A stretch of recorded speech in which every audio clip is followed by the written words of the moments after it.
परभणीमधनं सोमनाथ सूर्यवंशींच्या न्यायासाठी निघाला होता, तो मुंबईला पोहोचलाच नाही. आणि ह्या सर्व दलालांना मी एकच गोष्ट सांगू इच्छितो की तुम्हाला नेतेगिरी करायची बिंदास करा, तुम्हाला नेता व्हायचंय बिंदास व्हा. तुम्ही चांगलं काम केलं तर वंचित मधनं तिकीट द्यायची जबाबदारी माझी. पण जर तुम्ही एका शहीदाच्या मयतीवरती तुमच्या दलालीची नेतेगिरी उभी करायला सुरुवात केली तर हा समाज तुम्हाला कुत्र्यासारखं तोडवल्याशिवाय राहणार नाही, एवढं लक्षात ठेवा. हे जे लॉंग मार्च निघाला होता तो मुंबई पर्यंत पोहोचला नाही. हे दलालाची टोळी आहे, हे मॅनेज झालेले आहेत. आदरणीय भैयाला मला सांगायचंय की आमचा लॉंग मार्च नाशिक पासून जेव्हा वापस आलता तेव्हा तुम्ही म्हणले, तेव्हा आम्हाला भरपूर जणांनी आमच्यावर टीका केली की लॉंग मार्च मॅनेज केला, लॉंग मार्च असा केला, लॉंग मार्च तसा केला, पैसे घेतले. आमच्या जिल्ह्याची पालकमंत्री मेघना दिदी बोर्डीकर या आमच्या मागं लागल्या होत्या. त्यांच्या म्हणण्यावर जेव्हा त्यांनी 5 जण सस्पेंड केले तेव्हा आम्ही नाशिक पाशी थांबलो. आमच्या काही मागण्या त्या ठिकाणी त्यांनी लेखी दिलं. पण तेव्हा लोक आम्हाला म्हणले की लॉंग मार्च मॅनेज झाला, लॉंग मार्चनं पैसे घेतले. जर लॉंग मार्चनं पैसे घेतले असते, मॅनेज झाला असता तर पुन्हा लॉंग मार्च 2 तारखेला नाशिकहून निघाला नसता. दिले आपण सर्वांनी लक्षात. आणि दुसऱ्या बाजूला मला माझ्या बांधवांना हे सुद्धा सांगायचंय की सोमनाथ सूर्यवंशींच्या हत्येनंतर नवीन प्रकरण सुद्धा सुरुवात झालेली, ते पण आपल्याला सांगतो. आपल्याला माहिती असेल की परभणी ते मुंबई एक लॉंग मार्च निघाला होता की नाही? निघाला होता का? निघाला होता. तो मुंबईला पोहोचला का? नाही, मुंबईला पोहोचला नाही. सोमनाथ सूर्यवंशींना न्याय मिळाला का? नाही. पण तो मोर्चा पण पोहोचला नाही. तर नक्की काय झालं? काही आपल्यातले दलाल स्वतःची नेतेगिरी उभी करायला सोमनाथ सूर्यवंशींच्या साठी एक लॉंग मार्च घेऊन परभणी ते मुंबई निघाले. जशी लोकांची संख्या मागे मागे पडत गेली, जसे पोलिसांचे टप्पे टोलवे ऐकायला लागले, जरा जिकडे पोलिसांची डेअरिंग करायला लागली, धटिंग करायला लागली किंवा पोलिसांची अंगावर घ्यायला लागलं, तेव्हा ह्या सगळ्यांची फाटली आणि हे मागे मागे चालायला लागले. आणि म्हणून हा जो लॉंग मार्च परभणीमधनं सोमनाथ सूर्यवंशींच्या न्यायासाठी निघाला होता, तो मुंबईला पोहोचलाच नाही. आणि ह्या सर्व दलालांना मी एकच गोष्ट सांगू इच्छितो की तुम्हाला नेतेगिरी करायची बिंदास करा, तुम्हाला नेता व्हायचंय बिंदास व्हा. तुम्ही चांगलं काम केलं तर वंचित मधनं तिकीट द्यायची जबाबदारी माझी.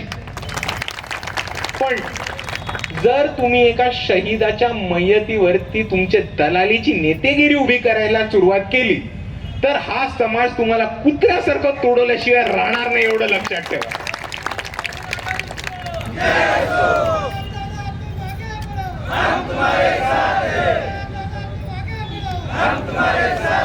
आणि दुसऱ्या बाजूला अजून एक गोष्ट आपण सर्वांनी समजून घेतली पाहिजे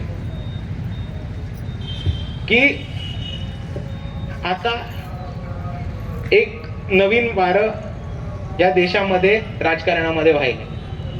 जेव्हापासून वंचित बहुजन आघाडीची सुरुवात झाली आणि जेव्हापासून आपण आंबेडकर वादाची ताकद परत एकदा महाराष्ट्रामध्ये उभे करून दाखवली, इथे सगळ्यांनाच आंबेडकरवादी बनायचं आता खूळ सुटलं. कोणाला न्याय मिळवून देण्यासाठी सुरू केलेलं आंदोलन मी चालू ठेवायचं हे विचार कशामुळे केला की माझ्या वडिलांना आजपर्यंत कोणासोबत अन्याय होऊ दिला नाही. हेच दिमागात ठेवून 32 दिवस आंदोलन केलं. वडील गेल्यानंतर 4थ्या दिवशीच रस्त्यावर आलो, त्या ग्राउंडवर बसलो, 32 दिवस बसलो. त्यानंतर आम्ही ठरवलं की आता लॉंग मार्च काढायचा काही शौक नव्हता. पण वडिलांना सुरू केलेलं आंदोलन हे थांबू द्यायचं नाही म्हणून आम्ही लॉंग मार्चचा निर्णय घेतला. लॉंग मार्चचा निर्णय घेतल्यानंतर परभणीमध्ये सुद्धा काही जणांनी आमच्यासोबत राजकारण करायला सुरुवात केली. राजकारण करायला बाप मिळाल्यानंतर कोणीच राजकारण करत नाही. आमच्या वडिलांनी 40 वर्ष दलाली केली नाही, कोणाला मॅनेज झाले नाही आणि आम्ही सुद्धा कधी जीवनात दलाली असे मॅनेजचे काम आम्ही करत नाहीत. पण काल सुजात दादा आंबेडकर यांनी भर सभेत आम्हाला सांगितलं की हे जे लॉंग मार्च निघाला होता तो मुंबई पर्यंत पोहोचला नाही, हे दलालाची टोळी आहे, हे मॅनेज झालेले आहेत. आदरणीय भैयाला मला सांगायचंय की आमचा लॉंग मार्च नाशिक पासून जेव्हा वापस आलता तेव्हा तुम्ही म्हणले तेव्हा आम्हाला भरपूर जणांनी आमच्यावर टीका केली की लॉंग मार्च मॅनेज केला, लॉंग मार्च असा केला, लॉंग मार्च तसा केला, पैसे घेतले. आमच्या जिल्ह्याची पालकमंत्री मेघना दिदी बोर्डीकर या आमच्या मागं लागल्या होत्या. त्यांच्या म्हणण्यावर जेव्हा त्यांनी 5 जण सस्पेंड केले तेव्हा आम्ही नाशिक पशी थांबलो. आमच्या काही मागण्या त्या ठिकाणी त्यांनी लेखी दिलं, पण तेव्हा लोक आम्हाला म्हणले की लॉंग मार्च मॅनेज झाला, लॉंग मार्चनं पैसे घेतले. जर लॉंग मार्चनं पैसे घेतले असते, मॅनेज झाला असता तर पुन्हा लॉंग मार्च 2 तारखेला नाशिकहून निघाला नसता. 1 रुपयाचं आमच्याकडे नियोजन नव्हतं. आम्ही भिकारी माणसं आहेत, आमच्याकडे पैसे नाहीत, काय नाही. आम्ही जयंत्या करायलो, लोकांची गाडी, एकाचं डिझेल, असं आमचं चालू असते. आमच्या बापाने 1 रुपया कमवला नाही आणि त्या ठिकाणी नाशिकहून 1 रुपया खिशात नसताना त्या गाडीवाल्याला याला आम्ही आमच्या शब्दावर त्यांना घेऊन आलो. त्यांना नाशिक पासून आम्ही निघालो आणि मोर्चा आम्ही घाट कोपरपर्यंत नेला. आम्ही थांबलो नाही. आम्ही आदरणीय सुजात दादा म्हणले की पोलीसवाल्याला घेऊन वापस आले. सुजात दादा आमच्या मुलुंड नाक्यापाशी जेव्हा आमचा मोर्चा आलता तर फक्त 100 जण आम्ही लॉंग मार्च मध्ये होतो आणि 1000 पोलीसवाले त्या ठिकाणी होते. एकही भीमसैनिक डगमगला नाही, एकही आमची भीमाची वाघीण डगमगली नाही. सगळ्या पोलीसवाल्यांना उत्तर द्यायला आम्ही तिथं खंबीर होतो. कोणताच नेता आमच्यापाशी त्या ठिकाणी आला नाही. माननीय सरसेनानी आनंदराज आंबेडकर साहेबांनी फोनवर बोलले आणि रामदास आठवले साहेब हे सुद्धा त्या ठिकाणी त्या डीएसपीला बोलले. दुसरं कोणी आम्हाला वाचवण्यासाठी त्या ठिकाणी आला नाही. जेव्हा आम्ही परभणीत 32 दिवस आंदोलन करू लागलो तर वंचितचा एक कार्यकर्ता सुद्धा आमच्या आंदोलनात आला नाही. आम्ही जर लॉंग मार्च काढत असताना आमच्यासोबत सोमनाथची आई, जालन्यापर्यंत त्याचा भाऊ एक आला आमच्यासोबत. त्याच्यानंतर त्याच्या आईला सुद्धा आमच्याकडे येऊ दिलं नाही. सोमनाथच्या भावाला आमच्याकडे येऊ दिलं नाही. परभणीमध्ये वेगळा मोर्चा काढला. आम्ही फक्त सोमनाथला आणि विजय वाकोडे बाबाला न्याय देण्याचा प्रयत्न करू लागलो त्या ठिकाणी. आणि तुम्ही आम्हाला दलाल म्हणता, मॅनेज झाले म्हणता, यांना चपलीनं तुडवा म्हणता, यायला कुत्र्यासारखं मारा म्हणता.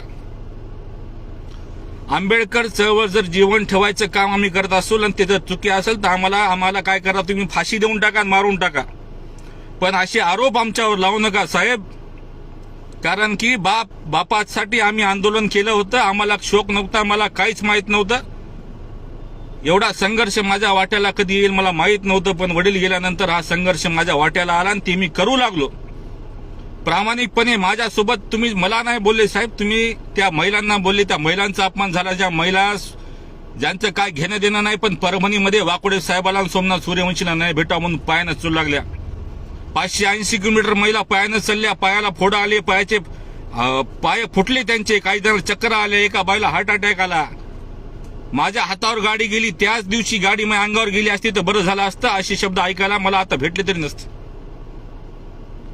लॉंग मार्च हा फक्त न्याय देण्यासाठी आम्ही काढला होता. आम्ही 1 रुपया कोणाचा घेतला नाही. जर तुमच्याकडे पुरावा असेल तर एकाने तरी मला म्हणावं की एखाद्या आमदाराकडून, खासदाराकडून, मंत्र्याकडून पैसे घेतले किंवा काम घेतले किंवा काय घेतलं आणि मॅनेज झालो, हे जर तुमच्याकडे पुरावा असेल तर काय तुम्ही म्हणताल ती शिक्षा भोगायला मी तयार आहे. पण साहेब, आमचा लॉंग मार्च हा इमानदारीनं काढलेला, न्याय मागण्यासाठी काढलेला लॉंग मार्च होता.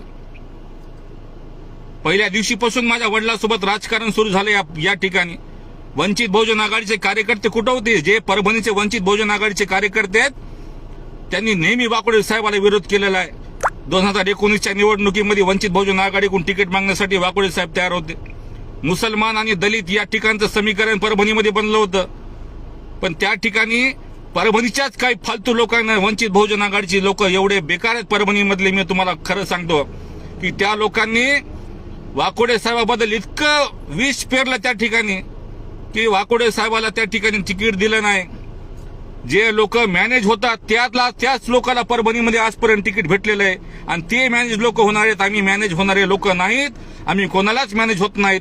आम्हाला मॅनेज करायला चांगले बेजार झालते. जिंतूरपासून नाही तर परभणीच्या पहिल्या मुकामापासून, टाकळी कुंभकर्णपासून, पालकमंत्र्यापासून तर सगळे आमदार खासदार आम्हाला मॅनेज करायला तयार होऊ लागले. आमच्या मागे फिरू लागले, पण कोणाला आम्ही मॅनेज झालो नाहीत.